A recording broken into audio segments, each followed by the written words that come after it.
Hello, it's me, Mama Rox. By the way, nandito nga pala kami ngayon sa Quezon, sa bahay ng mga magulang ko. So bali pagkakain nga ng almusal, may pupuntahan nga kami. So bali dito nga kami pupunta dahil nga maglilinis kami ngayon dito. Ito nga pala yung lote na nabili ng kuya ko na panganay. Bali maganda nga itong pwesto na ito dahil talagang tabing kalsada ito. Tapos meron pa siyang bonus na bahay na kung saan nga dito nga nagpa-parking ng mga motor si father. So bali nga matagal nang walang nakatira dito kaya naman napagkadami ng damo. Kaya naman sabi nga ni mother, pumunta kami dito at kami nga ay maglilinis. Ay aba, pansin ko lamang na kapag nasa Quezon ako'y napagkadaming linisin.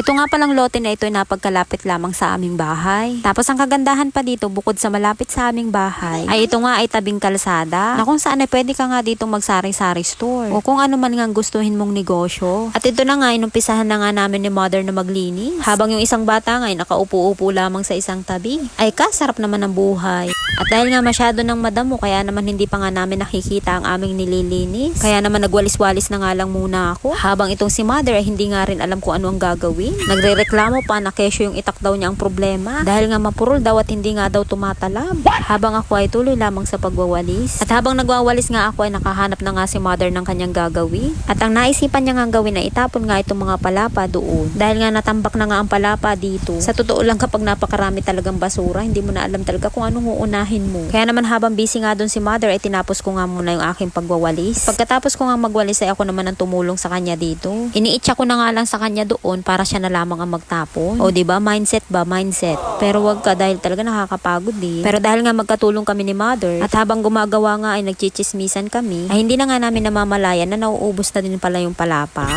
O diba, ganun pala yun. At yung kanina nga na napagkadaming palapay, ito na nga ngayon. O diba, kahit papano nga ay napagkalaki na nga ng pinagbago. At ngayon nga ay nakakita naman ako ng puno ng mulberry na kung saan nga ay marami ng hinog. Sakto pa naman na paborito ito ni Yumishi kaya naman pinagkukuha ko na nga. Yung dating ang may-ari ng bahay ay napagkasipag nga nung magtanim. Kaya naman maswerte na nga rin nga kami dahil hindi na nga namin ito itatanim pa. Dahil kung mapapansin nyo nga, yung palibot ng bahay napagkaraming ang halaman na kung saan dati nga ay sa kanya pa nga kami humihingi ng puno ng halaman. So by the way, ito na nga pala yung nakuha ko na mulberry. So syempre, ibibigay ko naman ito sa akin Junakis. Dahil nga nung malaman niya na may puno ng mulberry ay talagang hindi na nga niya ako tinantanan hanggat hindi ko kinukuha yung bunga.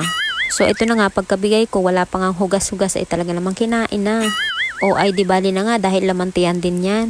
Ito na nga yung gilid ng bahay kung saan na napagkasukal kanina. O diba kahit papano may pinagbago naman. So dito nga nagpa-parking si father ng motor dahil nga hindi kayang ipasok sa bahay. At dahil nga dumating na si father galing sintro ay sign na nga ito na tanghali na. Kaya naman uuwi na nga muna kami para magluto ng tanghalian. So bali nga 200 namin papunta ng bahay. Isa dun sa dinaanan ni father at isa naman dito sa dinaanan ni Yume. So ayun nga after 1 minute ay nandito na nga ulit kami sa bahay. O diba ang lapit lang. Pagkakain nga ng tanghalian ay umuwi nga ng bayan ito si na mother dahil nga mamimili daw sila ng mga gamit dito sa bahay. Kaya ang sabi ko nga isama naman nila si Yume dahil kami na nga lang laging mag-ina ang magkabuntut at hindi na nga nakakakita si Yume ng ibang tao. Kaya ayun, naiwan nga ako mag-isa dito dahil ang plano ko nga ay maglilinis nga ulit ako dahil nga hindi ako satisfied sa linis namin ni mother kanina. So ayun nga, kahit nga nag-iisa ay talagang tuloy ang gamas ko. Noong una nga ay hindi ko nga alam kung nakakalinis ba ako. Pero unti-unti ay nakikita ko na nga yung pagbabago. At habang naglilinis nga, madami na naman ako nare-realize sa buhay. Dahil ito nga ang hilig kong gawin. Yung alam mo yun, yung parang hindi ka nakakaramdam ng pagod. Dahil pakiramdam ko ay kusang gumagalaw ang katawan ko. Dahil nga siguro ito yung gusto kong gawin. Gusto ko yung simpleng buhay lang. Gusto ko yung may winawalis ako araw-araw. Meron akong ginagamasan at meron ako syempreng mga halaman. Tapos dito pwede ako magsari-sari store. O kahit anong gusto kong itinda, pwede. Kaya lang syempre hanggang isip na lang yun. Dahil nga nasa Batangas ng buhay ko dahil nandun ang bahay namin. Sayang naman kung iiwan namin upang manirahan dito. Kaya naman sapat na muna sa akin ang tumulong. Kaya kahit hindi ako ang nakabili ng loteng ito, ay tutulong na lang ako maglinis dahil kapatid ko din naman ang may-ari nito. Dahil sino-sino pa ba naman na magtutulungan kundi kami-kami lang din.